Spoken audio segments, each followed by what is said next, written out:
Hi, I'm Nancy O'Neill. Today on Suncoast FYI, we talk to the Director of Community Development for the Suncoast Blood Bank, the Director of Advancement and the Program Director of Girls Inc., and we have a preview of the best of Ringling, all next on Suncoast FYI.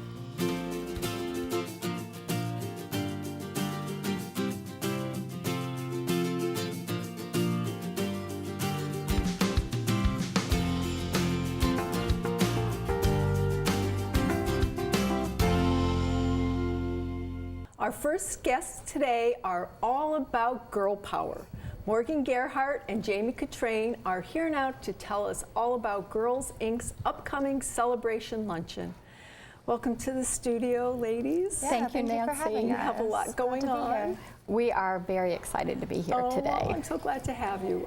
Girls Inc. is just an amazing, amazing organization. Can you tell us a little bit about it and what your mission is? It is such a powerful organization, and we love being in the community.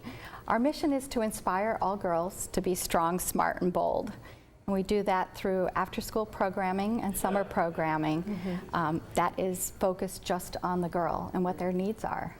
Okay, and what do you do during these programs, or are you going to tell me about that, Jayne? Yeah, so I always say that we are not your average after-school or summer camp program because we have a focus in three key areas: academic support, healthy living, and life skills.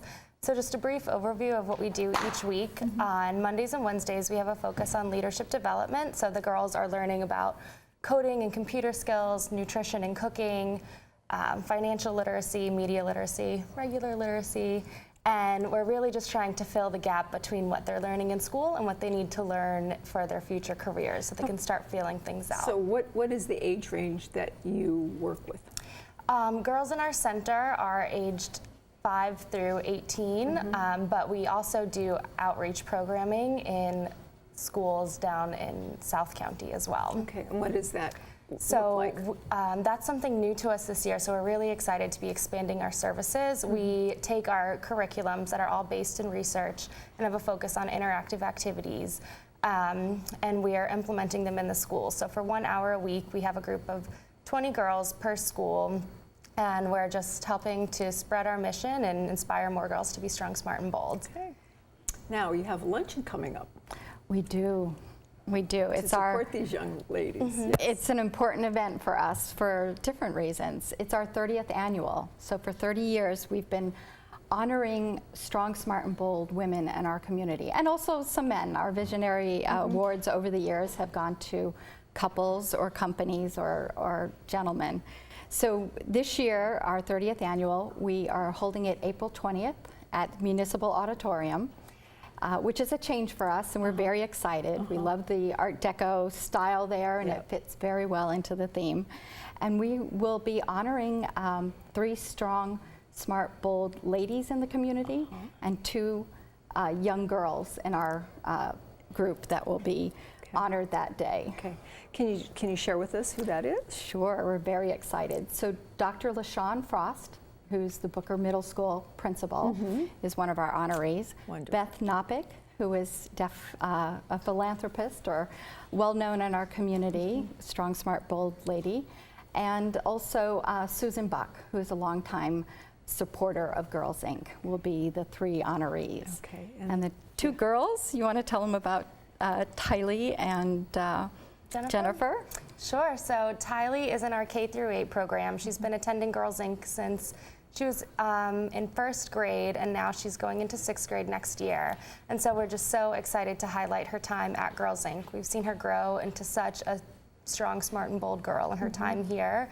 And so we know by honoring her, she's just going to carry that message even further. And same with Jennifer. She is in our high school program, and so she works with some of our girls in the center as well so that they can see what they're to become soon. And she also takes part in our advocacy program. Girls Inc. National inspires and encourages girls to take part in advocacy issues that affect girls. And so she was selected.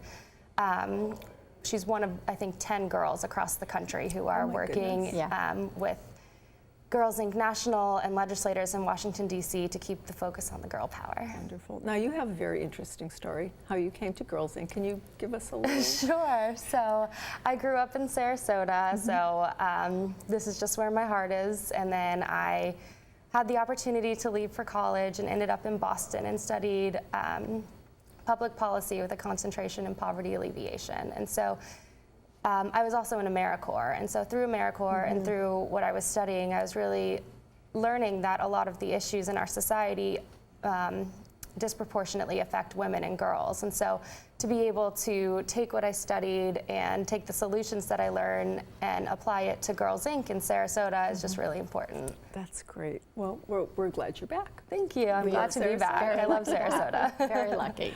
So back to the luncheon. Yes.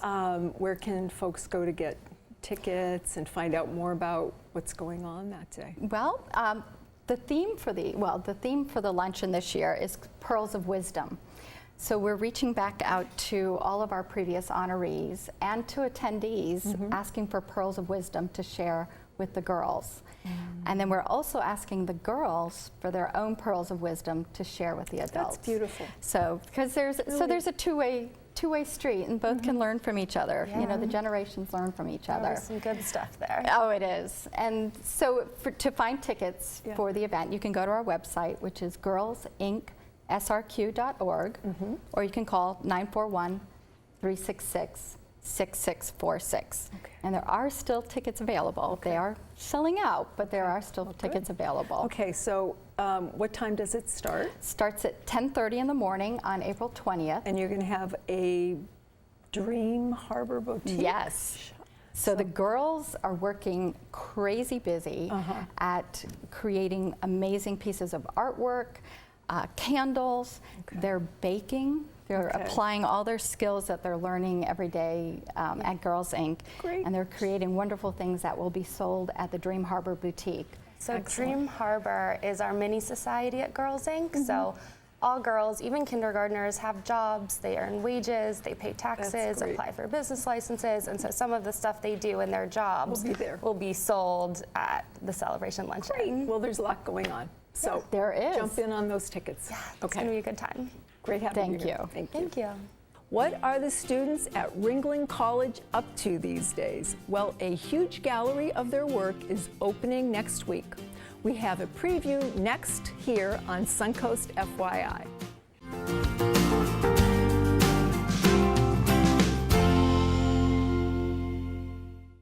Our next guests are Tim Jaeger and Danny Jeffords. They join me to talk about the upcoming Best of Ringling galleries. Hi. Hello. Thanks for having us back on. I know you guys. So, Best of Ringling. Tim, we'll start with you. What's the Best of Ringling? The best of the 2018 annual Best of Ringling juried exhibitions is a campus-wide exhibition showcasing all 13 majors of the best that the college has to offer. It's a very exciting exhibition for the community to participate in. It's currently on view. No matter what kind of aesthetic flavor you might have, this is a must-see exhibition because there's a huge variety of different mediums, subjects, colors, things for the whole family to see. It's a wonderful exhibition to check out. All right. And you say 13 majors. How are you housing those? Because I'm not sure that we have 13 galleries on campus. We have 6 on-campus exhibition spaces. So we make do, we make shift a little bit. Some of the other spaces are connected to the galleries themselves, such as the Bayou Studios, which is attached to the Crosley Gallery. That's where photo and imaging will be. So there's, no matter where you go or what direction you move on campus, you're sure to run into an exhibition when you come visit the Ringling College of Art. Now, when you step onto the campus, and you find a gallery, will there be maps in that gallery to direct you to the other gallery? That's a great question because we receive that a lot. There's going to be maps throughout all of campus, but a really easy way to access locations of the galleries and what's on view is simply to go to our website at www.ringling.edu /galleries Best of Ringling. Okay, we'll have that on the screen for our viewers. Now, Danny, I've known you several years now, but you're a senior this year. Yes, and what's that like? And being in the Best of Ringling? Well, it's a lot. it is a lot, but it's obviously it's incredibly exciting. Getting through the whole Ringling program has just been incredible, and being there as a senior, and then also being part of Best of Ringling. I mean, I've had the privilege to be a part of Best of Ringling since freshman year. Which is an amazing accomplishment. It is, and just that experience of being able to put your work in that aspect and have that work actually be chosen and put there, it really does something when you're a student there and you're just trying to trudge along and see if the work can even be around other artists in the school, because you're around such a huge amount of talent. And so when we're allowed to be in this position, they actually show work and it gets picked for Best Ring. It does do a lot for us as a student, and also it gives us a position to actually see other people's work. And even with the other majors, like I love seeing with fine arts, but I get to see some of the best work in the other majors too, because sometimes we get so caught up in what we're doing, we don't get to see everything they're doing on their side. So when we get to see that back and forth is it's pretty exciting. And you would encourage all artists to take that leap of faith and submit their artwork? Or? I would, absolutely, because, well, the thing is, a lot of folks think, well, I'm not good enough. And I mean, perfectly honest, I had a professor tell me, you need to submit freshman year, because I regret never submitting myself. And I'm like, what do I have got to lose? So I did, and it actually got picked, and that did have a huge impact on me. So I would definitely tell folks, the last thing you should do is be scared about getting yourself exposed and your work exposed. You should want that. And rejection isn't a bad thing. Right, you learn from it. Absolutely. You do, yeah. And that's what the professors there do. They push you. They do, and at first you're kind of like, there's a little bit of fear aspect to it, because what we do in art it is subjective, and it can be personal. And rejection is personal, not how you look at it. But you also learn a lot from rejection. Yeah. You learn to keep going. So that part of it has been a huge learning experience. Well, congratulations. Thank you. So back to the Best of Ringling. Cost, parking, who can attend? Free, and free. Okay. We want the community to come out and explore the campus, walk in and out of these exhibition spaces, take it all in. If you have kids, this is a great thing to do that's free for the whole family. Come see some of the best of computer animation and motion design and advertising design and fine art and illustration. Okay. There's all kinds of wonderful things to discover. Do you need tickets for like computer animation? I know that's very limited where it's housed. Is there any kind For the Best of Ringling, no, you No. don't need any tickets. But Okay. if you're planning on attending the senior thesis exhibitions, which are in May, We'll talk about again, later. you can go to our website Yeah. at www.ringling.edu/galleries for all the information. Okay. Because there's all kinds of details, Okay. hours, locations, all that good stuff is Okay. there. So I was going to ask you what else is coming up. So Senior there's thesis senior, exhibitions, senior. and then we're going to roll into our summer exhibitions, which are community-based exhibitions. A lot of fun, still free, community-oriented. Come on out, join us. We'd love to Okay. have you there. Okay, and you'll be back in a couple weeks. We'll talk a little bit more about what's going on, maybe a little bit about continuing studies for people who are interested in taking classes at Ringling. Lots of Sound neat good? stuff happening at the college. All summer, right? We want to demystify everything that's happening. We want the community to come join us and celebrate what we have to offer. And so, yes, I look forward to coming back. Great, great. Well, thank you both for being here today, and I look forward to the show. Appreciate it very much, you very Nancy. much. New technology is being used at the Suncoast Blood Bank. After the break, we'll tell you what that means for you next time you go to donate blood.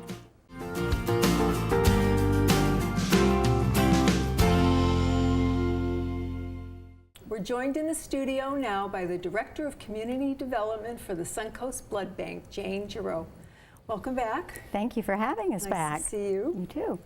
Now, you have a new technology. We do. About platelets? Yes, it's actually a new testing platform. Mm-hmm. Platelets are only good for 5 days, so it's a constant challenge to collect platelets. Takes up to 2 hours to give them. And with this new testing platform provided by Virax, we can add up to 48 hours to the shelf life of a platelet. And that may not seem like much, but for us, that is a huge advantage. Well, coming from what you're just saying, the short shelf life that Yes. it has. Now, how different is platelets than blood? I mean, when do you use one and when do you use the other? Is that?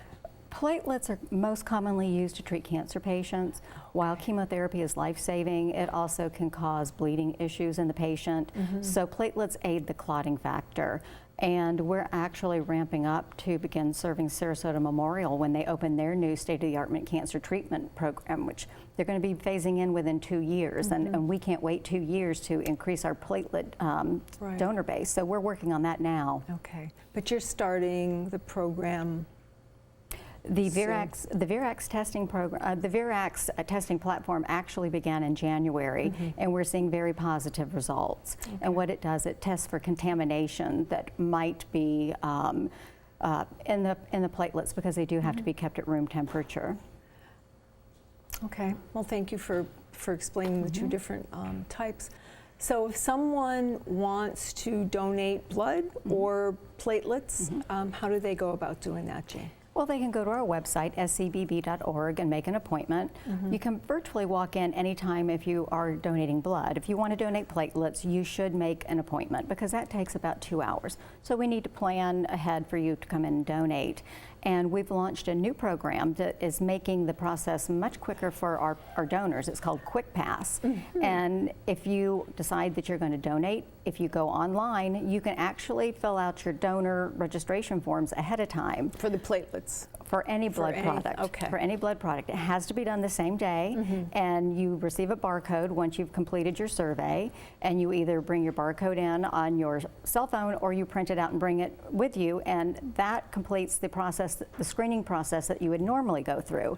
It doesn't mean that you're eligible to donate blood, but it shaves off about 10 minutes of time, and in today's world we need to make donating blood as simple as possible. Simple as possible. So there's a screening process, and again, you know, how does safety play into that? When you say you screen it, it takes about 10 minutes off the process. What else do you do before you accept somebody's blood? Well, we test their hemoglobin.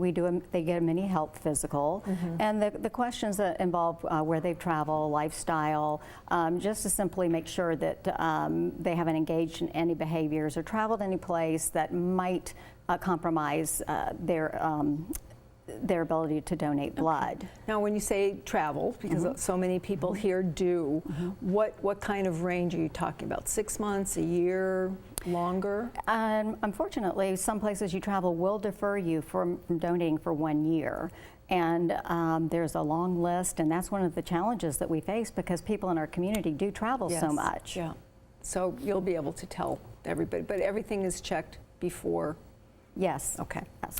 Now you have an event coming up, so you want to talk about that. Tell us what's going on. We are actually partnering with Cat Depot this year for the Giving Challenge. And it may seem a little odd, a blood bank and a cat rescue adoption organization, but we both save lives. So we're calling our partnership Working Together to Save Lives. And actually they keep kitty donors on hand for they have a state-of-the-art veterinary clinic, and they have cats that donate blood to cats in need. Well, we had somebody on a couple weeks ago that her greyhound did that for another little pooch. So I think it's great. It makes sense. Well, part of our partnership is we are having a joint blood drive / cat adoption event at Cat Depot on April 27th and 28th, and it's going to run from 11 to 5. And anybody who donates blood or adopts a cat is going to get a kitty crate, a kitty care package, and a $10 gas card.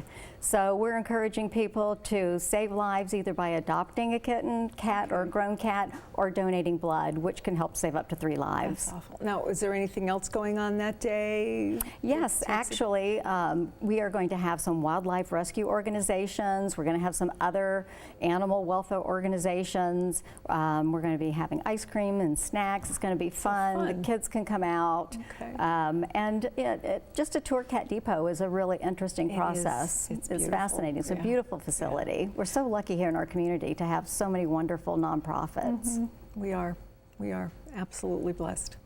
Now, people who want to donate blood, how do they find out about that?